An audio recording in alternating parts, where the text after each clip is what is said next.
IVF बहुत महंगा है, इस ਵਿੱਚ बहुत सारे इंजैक्शनस लगवाने ਪੈਂਦੇ ਨੇ ਤੇ ਕਈ ਵਾਰ 2-3 ਮਹੀਨੇ ਦੀ ਬੈੱਡ ਰੈਸਟ ਦੀ ਵੀ ਲੋੜ ਪੈਂਦੀ ਹੈ। ਕੀ ਇਹ ਗੱਲਾਂ ਠੀਕ ਵੀ ਹੈ ਜਾਂ ਨਹੀਂ? IVF ਨੂੰ ਲੈ ਕੇ ਅੱਜ ਕੱਲ ਸਾਰਿਆਂ ਦੇ ਮਨ ਦੇ ਵਿੱਚ ਬਹੁਤ ਸਾਰੇ ਸ਼ੱਕ ਨੇ, ਬਹੁਤ ਸਾਰੇ ਸਵਾਲ ਨੇ ਤੇ ਬਹੁਤ ਸਾਰੇ ਅੰਧ ਵਿਸ਼ਵਾਸ ਵੀ ਜੁੜੇ ਹੋਏ ਨੇ ਤੇ ਇਹ ਅੰਧ ਵਿਸ਼ਵਾਸ, ਇਹ ਸ਼ੱਕ ਹੋਣੇ ਨੈਚੁਰਲ ਨੇ, ਜਾਇਜ਼ ਨੇ।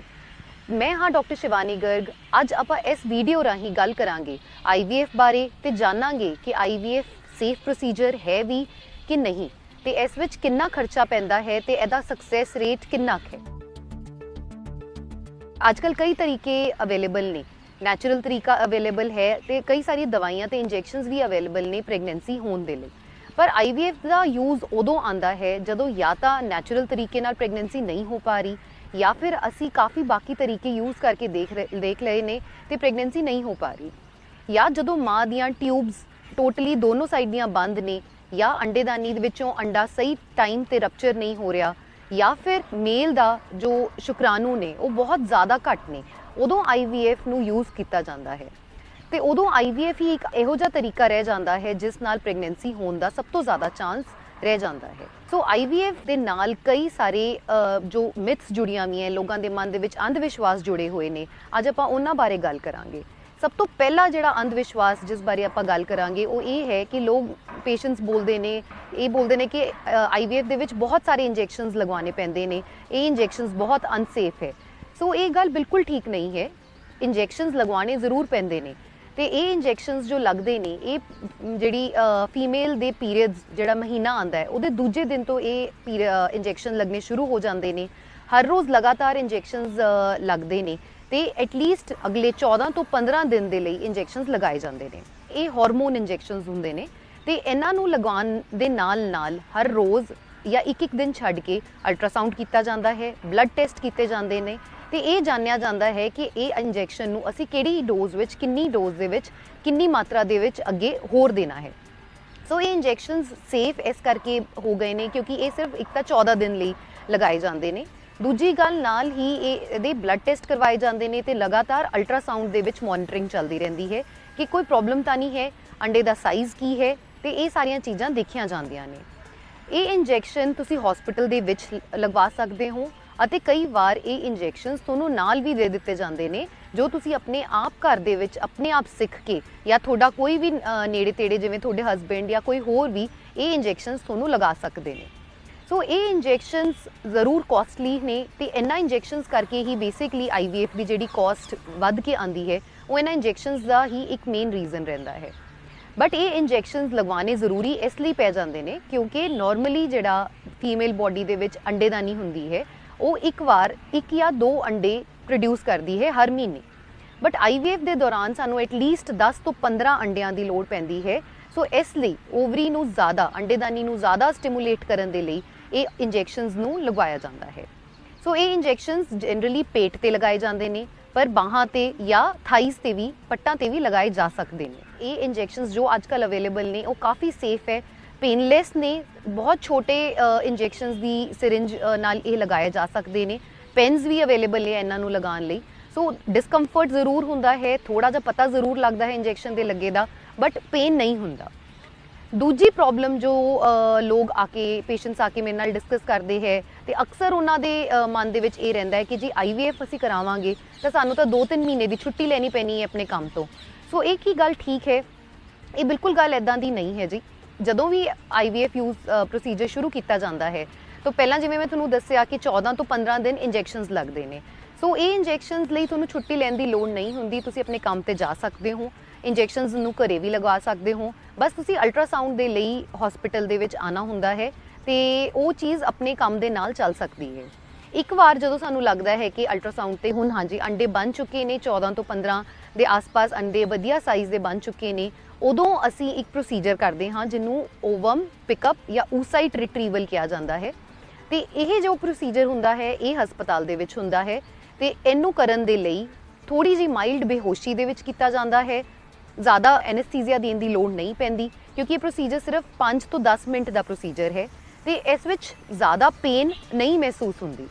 तो इहदे विच जो सारा अंडेदानी दे विच पानी हुंदा है उहदे नाल जो अंडे बने हुंदे है उन्होंने लिता जाता है, रिट्रीव किया जाता है। इस प्रोसीजर तो बाद भी ਤੁਹਾਨੂੰ ਸਿਰਫ 10 ਤੋਂ 15 ਮਿੰਟ ਦੀ ਬੈੱਡ ਰੈਸਟ ਦੀ ਲੋੜ ਪੈਂਦੀ ਹੈ ਤੇ ਤੁਸੀਂ ਆਪਣਾ ਵਾਪਸ ਜਾ ਕੇ ਕੰਮ ਤੇ ਜੁਆਇਨ ਬੈਕ ਕਰ ਸਕਦੇ ਹੋ। ਸੋ ਇੱਕ ਵਾਰ ਜਦੋਂ ਸਾਡੇ ਕੋਲ ਇਹ 10 ਤੋਂ 15 ਅੰਡੇ ਜੋ ਹੈ ਉਹ ਅਸੀਂ ਆਪਣੇ ਕੋਲ ਲੈ ਲੈਂਦੇ ਹਾਂ ਤੇ ਉਹਨੂੰ ਅੰਡਿਆਂ ਨੂੰ ਹਸਬੈਂਡ ਤੋਂ ਸ਼ੁਕਰਾਣੂ ਲੈ ਕੇ ਇੱਕ ਫਿਊਜ਼ ਕਰਕੇ ਐਮਬ੍ਰਿਓ ਬਣਾਏ ਜਾਂਦੇ ਹਨ। ਇਹ ਐਮਬ੍ਰਿਓ ਜੋ ਬਣਦੇ ਹੈ ਇਹ ਲੈਬ ਦੇ ਵਿੱਚ ਬਣਦੇ ਹੈ। ਕੰਡੀਸ਼ਨਸ ਹੁੰਦੀਆਂ ਉੱਥੇ ਇਹੋ ਜਿਹੀਆਂ ਕੰਡੀਸ਼ਨਸ ਬਣਾਈਆਂ ਜਾਂਦੀਆਂ ਨੇ ਜਿਹੜੀਆਂ ਕਿ ਨਾਰਮਲੀ ਫੀਮੇਲ ਬੋਡੀ ਦੇ ਵਿੱਚ ਹੁੰਦੀਆਂ। ਉਹ ਟੈਂਪਰੇਚਰ ਤੇ ਰੱਖਿਆ ਜਾਂਦਾ ਹੈ ਜਿਸ ਨਾਲ ਅੰਡੇ ਜੋ ਹੈ ਸ਼ੁਕਰਾਣੂ ਦੇ ਨਾਲ ਫਿਊਜ਼ ਕਰਕੇ ਐਮਬ੍ਰਿਓ ਬਣ ਸਕਣ। ਸੋ ਇੱਕ ਵਾਰ ਜਦੋਂ ਆਪਣੇ ਕੋਲ ਐਮਬ੍ਰਿਓ ਅਵੇਲੇਬਲ ਹੋ ਜਾਂਦੇ ਨੇ ਤੇ ਅਸੀਂ ਉਹਨਾਂ ਦਾ ਸਾਰਾ ਪ੍ਰੋਸੀਜਰ ਕਰਕੇ ਟੈਸਟਿੰਗ ਕਰ ਲੈਂਦੇ ਹਾਂ ਕਿ ਐਮਬ੍ਰਿਓ ਜਿਹੜੇ ਨੇ ਉਹ ਠੀਕ ਹੈ ਵੀ ਜਾਂ ਨਹੀਂ। ਉਹਨਾਂ ਨੂੰ ਫਿਰ ਵਾਪਸ ਫੀਮੇਲ ਬੋਡੀ ਦੇ ਅੰਦਰ ਪਾਇਆ ਜਾਂਦਾ ਹੈ। ਸੋ ਇਹ ਚੀਜ਼ ਨੂੰ ਕਿਹਾ ਜਾਂਦਾ ਹੈ ਐਮਬ੍ਰਿਓ ਟ੍ਰਾਂਸਫਰ। ਇਹ ਫੀਮੇਲ ਦੇ ਉਸੇ ਮਹੀਨੇ ਦੇ ਵਿੱਚ ਕੀਤਾ ਜਾ ਸਕਦਾ ਹੈ ਜਾਂ ਅਗਲੇ ਮਹੀਨੇ ਦੇ ਵਿੱਚ ਵੀ ਅਸੀਂ ਇਹ ਚੀਜ਼ ਨੂੰ ਕਰ ਸਕਦੇ ਹਾਂ। ਜ਼ਿਆਦਾ ਪ੍ਰੈਫਰੈਂਸ ਅਸੀਂ ਨੈਕਸਟ ਮੰਥ ਦੇ ਵਿੱਚ ਕਰਨ ਨੂੰ ਦਿੰਦੇ ਹਾਂ। ਤੇ ਇਸ ਐਮਬ੍ਰਿਓ ਟ੍ਰਾਂਸਫਰ ਦਾ ਜਿਹੜਾ ਪ੍ਰੋਸੀਜਰ ਹੈ ਇਹ ਵੀ ਮਾਈਲਡ ਬੇਹੋਸ਼ੀ ਦੇ ਵਿੱਚ ਕੀਤਾ ਜਾਂਦਾ ਹੈ। ਕਈ ਵਾਰੀ ਅਸੀਂ ਬਿਨਾਂ ਬੇਹੋਸ਼ੀ ਦੇ ਵਿੱਚ ਵੀ ਇਹ ਪ੍ਰੋਸੀਜਰ ਨੂੰ ਕਰ ਲੈਂਦੇ ਹਾਂ ਤੇ ਇਹ ਪ੍ਰੋਸੀਜਰ ਨੂੰ ਲਗਭਗ 2 ਤੋਂ 5 ਮਿੰਟ ਹੀ ਲੱਗਦੇ ਨੇ ਤੇ ਇਹ ਵੀ ਪੇਨਲੈਸ ਪ੍ਰੋਸੀਜਰ ਹੈ।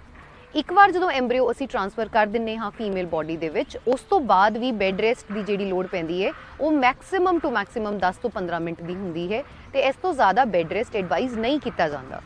ਸੋ ਇਸ ਲਈ ਇਸ ਚੀਜ਼ ਨੂੰ ਮਨ ਤੋਂ ਕੱਢਿਆ ਜਾਏ ਕਿ IVF ਕਰਵਾਉਣਾ ਹੈ ਤੇ ਜੇ ਸਾਨੂੰ ਇੱਕ ਪੂਰਾ 6 ਮਹੀਨੇ ਜਾਂ 7 ਮਹੀਨੇ ਦਾ ਟਾਈਮ ਪੀਰੀਅਡ ਚਾਹੀਦਾ ਹੈ, ਇੱਦਾਂ ਨਹੀਂ ਹੈ। ਆਪਣੇ ਕੰਮ ਦੇ ਨਾਲ ਵੀ IVF ਦੇ ਪ੍ਰੋਸੀਜਰ ਨੂੰ ਆਰਾਮ ਨਾਲ ਮੈਨੇਜ ਕੀਤਾ ਜਾ ਸਕਦਾ ਹੈ। ਤੀਜਾ ਅੰਧ ਵਿਸ਼ਵਾਸ ਤੇ ਇਹ ਬਹੁਤ ਕਾਮਨ ਅੰਧ ਵਿਸ਼ਵਾਸ ਹੈ ਜੋ ਲੋਕ ਕਹਿੰਦੇ ਹੈ ਕਿ ਜੇ ਅਸੀਂ IVF ਕਿਸੇ ਵੀ ਉਮਰ 'ਚ ਕਰਾ ਲਾਂਗੇ ਕੋਈ ਪ੍ਰੋਬਲਮ ਨਹੀਂ, ਪਹਿਲਾਂ ਅਸੀਂ ਸਾਰੀਆਂ ਚੀਜ਼ਾਂ ਯੂਜ਼ ਕਰਕੇ ਦੇਖ ਲਈਏ, ਸਾਰਾ ਕੁਝ ਅਪਣਾ ਕੇ ਦੇਖ ਲਈਏ, ਕੁਝ ਚੀਜ਼ ਸਕਸੈਸਫੁਲ ਹੋ ਗਈ ਠੀਕ ਹੈ, ਨਹੀਂ ਤਾਂ IVF ਨੂੰ ਤਾਂ ਕਦੀ ਵੀ ਕਰਾ ਲਓ। ਸੋ ਇੱਦਾਂ ਦੀ ਗੱਲ ਨਹੀਂ ਹੈ। ਜਿਹੜਾ ਨਵਾਂ ਰੂਲ ਬਣਿਆ ਹੈ, ਇੱਕ ਨਵਾਂ ਬਿੱਲ ਬਣਿਆ ਹੈ IVF ਨੂੰ ਲੈ ਕੇ 2020 ਦੇ ਵਿੱਚ, ਉਹਦੇ ਵਿੱਚ ਇਹ ਕਹਿੰਦੇ ਨੇ ਕਿ IVF ਵਿੱਚ ਜਿਹੜੀ ਫੀਮੇਲ ਹੈ ਜੇ ਉਹ 50 ਸਾਲ ਤੋਂ ਜ਼ਿਆਦਾ ਹੈ ਤੇ ਅਸੀਂ ਉਸ ਵਿੱਚ IVF ਨਹੀਂ ਕਰ ਸਕਦੇ ਹਾਂ। ਤਾਂ ਉਹ ਲੀਗਲੀ ਇੰਡੀਆ ਦੇ ਵਿੱਚ ਅਲਾਉਡ ਨਹੀਂ ਹੈ। ਸੋ ਇਸ ਲਈ ਇਸ ਨੂੰ ਟਾਈਮ ਸਿਰ ਯੂਜ਼ ਕੀਤਾ ਜਾਵੇ, ਟਾਈਮ ਸਿਰ ਇਸ ਚੀਜ਼ ਦਾ ਡਿਸੀਜਨ ਲਿੱਤਾ ਜਾਵੇ ਕਿ ਅਸੀਂ IVF ਦੇ ਵੱਲ ਚੱਲਣਾ ਚਾਹੁੰਦੇ ਹਾਂ। ਚੌਥਾ ਅੰਧ ਵਿਸ਼ਵਾਸ ਜੋ ਹੈ ਉਹ ਹੈ ਕਿ IVF ਕਈ ਲੋਕ ਕਹਿੰਦੇ ਨੇ ਕਿ ਬਹੁਤ ਜ਼ਿਆਦਾ ਸਕਸੈਸਫੁਲ ਹੈ ਕਿ ਜੀ ਹਾਂਜੀ ਸਾਰੀਆਂ ਚੀਜ਼ਾਂ ਫੇਲ ਹੋ ਗਈਆਂ, IVF ਸਾਡੇ ਕੋਲ ਹੈ ਤੇ ਉਹ 100% ਸਕਸੈਸਫੁਲ ਹੈ। ਪਰ ਇੱਦਾਂ ਦੀ ਕੋਈ ਗੱਲ ਨਹੀਂ ਹੈ। IVF ਦੇ ਸਾਰੀ ਟੈਕਨੀਕ ਦੇ ਨਾਲ, ਕਿਉਂਕਿ ਇੱਕ ਆਰਟੀਫੀਸ਼ੀਅਲ ਪ੍ਰੋਸੀਜਰ ਹੈ, ਇਸ ਲਈ 100% ਕੁਝ ਵੀ ਨਹੀਂ। ਇਹਦਾ ਜਿਹੜਾ ਸਕਸੈਸ ਰੇਟ ਜਿਹਨੂੰ ਕਹਿੰਦੇ ਹੈ ਉਹ ਆਲਮੋਸਟ 40% ਤੋਂ ਲੈ ਕੇ 50% ਤੱਕ ਹੈ। ਉਹ ਵੀ ਉਦੋਂ ਜਦੋਂ ਤੁਸੀਂ 35 ਸਾਲ ਤੋਂ ਘੱਟ ਉਮਰ ਦੇ ਹੋ। ਇੱਕ ਵਾਰ ਤੁਹਾਡੀ ਉਮਰ 35 ਤੋਂ 40 ਸਾਲ ਜਾਂ ਹਰ 5-5 ਸਾਲ ਜਿਵੇਂ ਜਿਵੇਂ ਤੁਹਾਡੀ ਉਮਰ ਵੱਧਦੀ ਜਾਂਦੀ ਹੈ IVF ਦਾ ਜੋ ਸਕਸੈਸ ਰੇਟ ਹੈ ਉਹ 10% ਨਾਲ ਘਟਦਾ ਜਾਂਦਾ ਹੈ। ਸੋ ਇਸ ਲਈ ਸਭ ਤੋਂ ਜ਼ਿਆਦਾ ਸਕਸੈਸ ਰੇਟ ਉਦੋਂ ਹੈ ਜਦੋਂ ਤੁਸੀਂ 35 ਸਾਲ ਦੀ ਉਮਰ ਤੋਂ ਘੱਟ ਹੋ। ਪੰਜਵਾਂ ਜੋ ਇਸ ਦੇ ਨਾਲ ਰਹਿੰਦਾ ਹੈ ਅੰਧ ਵਿਸ਼ਵਾਸ ਜੁੜਿਆ ਉਹ ਇਹ ਰਹਿੰਦਾ ਹੈ ਕਿ IVF ਦਾ ਕੋਸਟ ਬਹੁਤ ਜ਼ਿਆਦਾ ਹੈ ਕਿ IVF ਤਾਂ ਜੀ ਬਹੁਤ ਮਹਿੰਗਾ ਹੈ, ਅਸੀਂ ਨਹੀਂ ਇਸਤੇਮਾਲ ਕਰ ਸਕਦੇ ਇਸ ਤਰੀਕੇ ਨੂੰ ਤੇ ਸਾਨੂੰ ਕੋਈ ਹੋਰ ਤਰੀਕਾ ਦੱਸਿਆ ਜਾਏ ਜਿਹਦੇ ਨਾਲ ਪ੍ਰੈਗਨੈਂਸੀ ਕੀਤੀ ਜਾ ਸਕਦੀ ਹੈ। ਸੋ ਇਸ ਚੀਜ਼ ਦਾ ਇੱਕ ਜਨਰਲ ਕੋਸਟ ਦੱਸਣਾ ਚਾਹੁੰਦੀ ਹਾਂ ਕਿ ਜੋ IVF ਦਾ ਇੱਕ ਮੇਜਰ ਪਹਿਲਾ ਸਾਈਕਲ ਰਹਿੰਦਾ ਹੈ। IVF ਦੇ ਇੱਕ ਸਾਈਕਲ ਦੇ ਵਿੱਚ ਆਂਦਾ ਹੈ ਕਿ ਇੰਜੈਕਸ਼ਨਸ ਲੱਗਣੇ, ਤੁਹਾਡੇ ਬਲੱਡ ਟੈਸਟ ਹੋ ਕੇ ਅਲਟਰਾਸਾਊਂਡ ਹੋਣਾ, ਐਗ ਪਿਕਅਪ ਜਾਂ ਓਸਾਈਟ ਰਿਟਰੀਵਲ ਜਿਹਦੇ ਬਾਰੇ ਆਪਾਂ ਪਹਿਲਾਂ ਗੱਲ ਕੀਤੀ ਉਹ ਹੋਣਾ, ਉਸ ਤੋਂ ਬਾਅਦ ਐਮਬ੍ਰਿਓ ਬਣਨਾ, ਐਮਬ੍ਰਿਓ ਬਣਨ ਤੋਂ ਬਾਅਦ ਉਹ ਤੁਹਾਡੇ ਅੰਦਰ ਟ੍ਰਾਂਸਫਰ ਹੋਣਾ, ਐਮਬ੍ਰਿਓ ਟ੍ਰਾਂਸਫਰ ਦਾ ਪ੍ਰੋਸੀਜਰ ਹੋਣਾ ਤੇ ਬਾਅਦ ਵਿੱਚ ਦੇਖਿਆ ਜਾਣਾ ਕਿ ਉਹ ਸਕਸੈਸਫੁਲ ਹੋਇਆ ਜਾਂ ਨਹੀਂ। ਸੋ ਇਸ ਪੂਰੇ ਇੱਕ ਚੀਜ਼ ਨੂੰ IVF ਦਾ 1 ਸਾਈਕਲ ਕਾਊਂਟ ਕੀਤਾ ਜਾਂਦਾ ਹੈ। ਸੋ ਜਿਹੜਾ ਇਹ ਪੂਰਾ ਸਾਈਕਲ ਹੈ ਵੈਸੇ ਤਾਂ ਕੋਸਟ ਹਰ ਜਗ੍ਹਾ ਤੇ ਜਿੱਥੇ ਵੀ ਤੁਸੀਂ ਹੋ ਡਿਫਰੈਂਟ ਹੋਏਗੀ, ਪਰ ਲਗਭਗ ਪੰਜਾਬ ਦੇ ਵਿੱਚ ਜੇ ਆਪਾਂ ਗੱਲ ਕਰੀਏ ਤਾਂ ਲਗਭਗ ਇੱਕ IVF ਦੀ ਕੋਸਟ 1.5 ਤੋਂ ਲੈ ਕੇ 2 ਲੱਖ ਦੇ ਵਿੱਚ ਹੁੰਦੀ ਹੈ, ਇਹ ਸਾਰੀਆਂ ਚੀਜ਼ਾਂ ਮਿਲਾ ਕੇ। ਤੇ ਇੱਕ ਵਾਰ ਜਦੋਂ ਸਾਡੇ ਕੋਲ ਐਮਬ੍ਰਿਓ ਬਣ ਜਾਂਦੇ ਹੈ ਉਹ ਐਮਬ੍ਰਿਓ ਅਸੀਂ ਪ੍ਰੀਜ਼ਰਵ ਕਰ ਲੈਂਦੇ ਹਾਂ, ਮਤਲਬ ਅਸੀਂ ਉਹਨਾਂ ਨੂੰ ਸੰਭਾਲ ਕੇ ਰੱਖ ਲੈਂਦੇ ਹਾਂ ਤੇ ਹਰ ਵਾਰ ਨੈਕਸਟ ਮੰਥ ਦੇ ਵਿੱਚ ਸਾਰਾ ਪ੍ਰੋਸੀਜਰ ਰਿਪੀਟ ਨਹੀਂ ਕੀਤਾ ਜਾਂਦਾ। ਇੱਕ ਵਾਰ ਜਦੋਂ ਸਾਡੇ ਕੋਲ 14 ਤੋਂ ਲੈ ਕੇ 15 ਐਮਬ੍ਰਿਓ ਤੁਹਾਡੇ ਬਣ ਕੇ ਪ੍ਰੀਜ਼ਰਵ ਹੋ ਚੁੱਕੇ ਨੇ, ਸੇਵ ਹੋ ਚੁੱਕੇ ਨੇ ਤੇ ਹਰ ਸਾਈਕਲ ਦੇ ਵਿੱਚ ਉਹ ਸਿਰਫ ਐਮਬ੍ਰਿਓ ਹੀ ਅੰਦਰ ਵਾਪਸ ਪਾਇਆ ਜਾਂਦਾ ਹੈ। ਬਾਰ-ਬਾਰ ਇੰਜੈਕਸ਼ਨਸ ਦੀ ਲੋੜ ਨਹੀਂ ਪੈਂਦੀ, ਬਾਰ-ਬਾਰ ਅਲਟਰਾਸਾਊਂਡ ਦੀ ਲੋੜ ਨਹੀਂ ਪੈਂਦੀ, ਸਿਰਫ ਥੋੜੀਆਂ ਜਿਹੀਆਂ ਦਵਾਈਆਂ ਦੇ ਨਾਲ ਹੀ ਅੱਗੇ ਜਾ ਕੇ ਬਾਰ-ਬਾਰ ਹਰ ਮਹੀਨੇ ਦੇ ਵਿੱਚ ਸਿਰਫ ਐਮਬ੍ਰਿਓ ਟ੍ਰਾਂਸਫਰ ਕੀਤਾ ਜਾਂਦਾ ਹੈ। ਸੋ ਜਦੋਂ ਇਹ ਸਿਰਫ ਐਮਬ੍ਰਿਓ ਟ੍ਰਾਂਸਫਰ ਦਾ ਪ੍ਰੋਸੀਜਰ ਕੀਤਾ ਜਾਂਦਾ ਹੈ ਹਰ ਸਾਈਕਲ ਦੇ ਵਿੱਚ, ਉਸ ਸਾਈਕਲ ਦਾ ਕੋਸਟ ਸਿਰਫ 60 ਤੋਂ ਲੈ ਕੇ 80,000 ਦੇ ਵਿੱਚ ਰਹਿ ਜਾਂਦਾ ਹੈ। ਤੇ ਇਸ ਤਰ੍ਹਾਂ ਦੇ ਸਾਈਕਲ ਜੋ ਹੈ ਉਹ ਕਈ ਵਾਰ ਆਪਾਂ ਨੂੰ ਮਲਟੀਪਲ ਸਾਈਕਲਸ ਯੂਜ਼ ਕਰਨੇ ਪੈ ਜਾਂਦੇ ਹੈ, ਡਿਪੈਂਡਿੰਗ ਔਨ ਕਿ ਤੁਹਾਡਾ ਕੀ ਰੀਜ਼ਨ ਹੈ ਤੇ ਸਕਸੈਸ ਹੋਇਆ ਜਾਂ ਨਹੀਂ ਹੋਇਆ। ਸਾਰੇ ਲੋਕ ਸਮਝਦੇ ਨੇ ਕਿ ਜੀ IVF ਜੋ ਤਰੀਕਾ ਹੈ ਉਹ ਸਿਰਫ ਇੱਕ ਪ੍ਰੈਗਨੈਂਸੀ ਲੈਣ ਦਾ ਤਰੀਕਾ ਹੈ, ਪਰ IVF ਦੇ ਅੱਜ ਇੰਨੇ ਜ਼ਿਆਦਾ ਹੋਰ ਯੂਜ਼ਸ ਸਾਡੇ ਸਾਹਮਣੇ ਆ ਗਏ ਨੇ ਜੋ ਅਸੀਂ ਹੋਰ ਵੀ ਤਰੀਕਿਆਂ ਨਾਲ ਅਸੀਂ IVF ਨੂੰ ਯੂਜ਼ ਕਰਦੇ ਹਾਂ। ਸਭ ਤੋਂ ਇੰਪੋਰਟੈਂਟ ਜਿਹੜਾ ਯੂਜ਼ IVF ਦਾ ਇੱਕ ਹੈ ਕਿ ਜਿਵੇਂ ਕਈ ਕਪਲਸ ਨੇ ਜਿਨ੍ਹਾਂ ਨੂੰ ਕਈ ਤਰ੍ਹਾਂ ਦੀਆਂ ਬਿਮਾਰੀਆਂ ਨੇ, ਮੰਨ ਲਓ ਥੈਲੇਸੀਮੀਆ ਇੱਕ ਇਹੋ ਜਿਹੀ ਬਿਮਾਰੀ ਹੁੰਦੀ ਹੈ ਜਿਸ ਵਿੱਚ ਖੂਨ ਜੋ ਹੈ ਉਹ ਘੱਟ ਬਣਦਾ ਹੈ। ਸੋ ਜੇ ਮਦਰ ਨੂੰ ਤੇ ਫਾਦਰ ਨੂੰ ਦੋਨਾਂ ਨੂੰ ਥੈਲੇਸੀਮੀਆ ਮਾਈਨਰ ਦੀ ਪ੍ਰੋਬਲਮ ਹੈ, ਸੋ ਬੱਚੇ ਦੇ ਵਿੱਚ ਇਹ ਚੀਜ਼ ਥੈਲੇਸੀਮੀਆ ਮੇਜਰ ਹੋਣ ਦਾ ਰਿਸਕ ਰਹਿੰਦਾ ਹੈ। ਥੈਲੇਸੀਮੀਆ ਮੇਜਰ ਵਿੱਚ ਬੱਚਾ ਜੋ ਹੈ ਸਿਰਫ ਬਲੱਡ ਬਾਹਰੋਂ ਜੋ ਅਸੀਂ ਬਲੱਡ ਦਿੰਦੇ ਹਾਂ ਉਸ ਤੇ ਡਿਪੈਂਡੈਂਟ ਹੋ ਜਾਂਦਾ ਹੈ, ਤੇ ਬਲੱਡ ਜੇ ਅਸੀਂ ਨਹੀਂ ਦਿੰਦੇ ਤਾਂ ਬੱਚੇ ਦੀ ਜਾਨ ਨੂੰ ਵੀ ਖਤਰਾ ਹੁੰਦਾ ਹੈ। ਸੋ ਇਸ ਕਰਕੇ ਥੈਲੇਸੀਮੀਆ ਮਾਈਨਰ ਵਾਲੇ ਜਿਹੜੇ ਪੇਰੈਂਟਸ ਹੁੰਦੇ ਹੈ ਉਹਨਾਂ ਵਿੱਚ ਜੇ ਨੈਚੁਰਲ ਤਰੀਕੇ ਨਾਲ ਪ੍ਰੈਗਨੈਂਸੀ ਕੀਤੀ ਜਾਵੇ ਤੇ 25% ਹਮੇਸ਼ਾ ਰਿਸਕ ਰਹੇਗਾ ਕਿ ਉਹ ਬੱਚਾ ਥੈਲੇਸੀਮੀਆ ਮੇਜਰ ਦਾ ਬੱਚਾ ਹੋਵੇ। ਤੇ IVF ਉਹਨਾਂ ਕਪਲਸ ਦੇ ਵਿੱਚ ਅਸੀਂ ਯੂਜ਼ ਕਰਕੇ ਇਹ ਚੈੱਕ ਕਰ ਸਕਦੇ ਹਾਂ ਕਿ ਜਿਹੜਾ ਅਸੀਂ ਐਮਬ੍ਰਿਓ ਪਾ ਰਹੇ ਹਾਂ, ਜਿਹੜਾ ਬੱਚਾ ਅੰਦਰ ਟ੍ਰਾਂਸਫਰ ਕਰ ਰਹੇ ਹਾਂ, ਕਿ ਉਹਦੇ ਵਿੱਚ ਇਹ ਥੈਲੇਸੀਮੀਆ ਦੀ ਪ੍ਰੋਬਲਮ ਹੈ ਜਾਂ ਨਹੀਂ ਹੈ।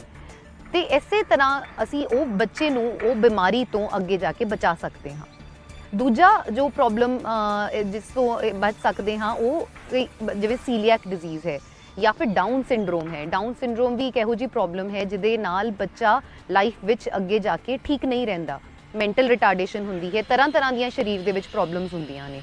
ਤੇ ਇਹ IVF ਦਾ ਤਰੀਕਾ ਅਪਣਾ ਕੇ ਅਸੀਂ ਇਹ ਚੈੱਕ ਕਰ ਸਕਦੇ ਹਾਂ ਕਿ ਬੱਚੇ ਦੇ ਵਿੱਚ ਡਾਊਨ ਸਿੰਡਰੋਮ ਹੈ ਕਿ ਨਹੀਂ, ਉਹਨੂੰ ਪਾਉਣ ਤੋਂ ਪਹਿਲਾਂ ਹੀ, ਤਾਂ ਕਿ ਬਿਲਕੁਲ ਹੀ ਚਾਂਸ ਡਾਊਨ ਸਿੰਡਰੋਮ ਹੋਣ ਦਾ ਬਿਲਕੁਲ ਘਟ ਜੇ। ਇਸ ਤਰ੍ਹਾਂ ਦੀਆਂ ਆਲਮੋਸਟ ਮੈਂ ਕਹੂੰਗੀ 25 ਤੋਂ ਲੈ ਕੇ 30 ਜਾਂ 50 ਪ੍ਰੋਬਲਮਸ ਨੇ ਜਿੱਥੇ IVF ਆਪਣਾ ਰੋਲ ਪਲੇ ਕਰਦਾ ਹੈ ਤੇ ਬਿਮਾਰੀਆਂ ਹੋਣ ਤੋਂ ਬਚਾ ਵੀ ਸਕਦੇ ਹਾਂ। ਇਸ ਤੋਂ ਇਲਾਵਾ ਇਹ ਤਾਂ ਇੱਕ ਯੂਜ਼ ਹੈ IVF ਦਾ। ਦੂਜਾ ਯੂਜ਼ ਜੋ ਕੀਤਾ ਜਾ ਸਕਦਾ ਹੈ, ਕਈ ਵਾਰੀ ਫੀਮੇਲਸ ਨੂੰ ਛੇਤੀ ਉਮਰ ਦੇ ਵਿੱਚ ਕੈਂਸਰ ਹੋ ਜਾਂਦਾ ਹੈ, ਅੰਡੇਦਾਨੀ ਦਾ, ਬੱਚੇਦਾਨੀ ਦਾ। ਉਹਨਾਂ ਕੇਸਿਸ ਦੇ ਵਿੱਚ ਸਾਨੂੰ ਬਾਹਰੋਂ ਦਵਾਈਆਂ ਦੇਣੀਆਂ ਪੈਂਦੀਆਂ ਨੇ, ਸੇਕੇ ਦੇਣੇ ਪੈਂਦੇ ਹੈ, ਜਿਹਦੇ ਕਰਕੇ ਅੰਡੇਦਾਨੀਆਂ ਤੇ ਨੁਕਸਾਨ ਪੈਂਦਾ ਹੈ ਤੇ ਅੰਡੇ ਹੋ ਸਕਦੇ ਨੇ ਨਸ਼ਟ ਵੀ ਹੋ ਜਾਣ। ਸੋ ਇਹਨਾਂ ਕੇਸਿਸ ਦੇ ਵਿੱਚ ਅਸੀਂ ਕੀ ਕਰ ਸਕਦੇ ਹਾਂ ਕਿ ਮਾਂ ਦੇ ਅੰਡੇ ਨੂੰ ਪਹਿਲਾਂ ਹੀ ਪ੍ਰੀਜ਼ਰਵ ਕਰਕੇ ਰੱਖ ਲਿੱਤਾ ਜਾਏ, ਤਾਂ ਕਿ ਇੱਕ ਵਾਰ ਜਦੋਂ ਕੈਂਸਰ ਦੀ ਟ੍ਰੀਟਮੈਂਟ ਕੰਪਲੀਟ ਹੋ ਜਾਏ ਤੇ ਬਾਅਦ ਵਿੱਚ ਮਾਂ ਆਪਣੇ ਹੀ ਅੰਡੇ ਦੇ ਨਾਲ ਪ੍ਰੈਗਨੈਂਸੀ ਕਰ ਸਕਦੀ ਹੈ ਤੇ ਬੱਚਾ ਲੈ ਸਕਦੀ ਹੈ। ਸੋ ਇਹ ਵੀ ਇੱਕ ਯੂਜ਼ ਹੈ IVF ਦਾ। ਸੋ ਇਸ ਕਰਕੇ ਜੋ ਵੀ ਇਸ ਵੀਡੀਓ ਨੂੰ ਦੇਖ ਰਿਹਾ ਹੈ, ਪਲੀਜ਼ IVF ਤੋਂ ਡਰੋ ਨਾ, ਟਾਈਮ ਸਿਰ ਜਾ ਕੇ ਆਪਣੇ ਡਾਕਟਰ ਤੋਂ ਸਲਾਹ ਲਓ। ਜੋ ਵੀ ਅੰਧ ਵਿਸ਼ਵਾਸ ਇਹਦੇ ਨਾਲ ਜੁੜੇ ਹੋਏ ਨੇ, ਜੋ ਵੀ ਤੁਹਾਡੇ ਮਨ ਦੇ ਵਿੱਚ ਇਸ ਨੂੰ ਲੈ ਕੇ ਸ਼ੱਕ ਨੇ, ਉਹਨਾਂ ਨੂੰ ਜਾ ਕੇ ਆਪਣੇ ਡਾਕਟਰ ਦੇ ਨਾਲ ਗੱਲ ਕਰੋ, ਤਾਂ ਕਿ ਟਾਈਮ ਸਿਰ ਤੁਸੀਂ ਇਸ ਪਾਸੇ ਜੇ ਜਾਣਾ ਪੈਂਦਾ ਹੈ ਤੇ ਟਾਈਮ ਸਿਰ ਸਹੀ ਜਗ੍ਹਾ ਤੇ ਸਹੀ ਟ੍ਰੀਟਮੈਂਟ ਲੈ ਸਕੋ।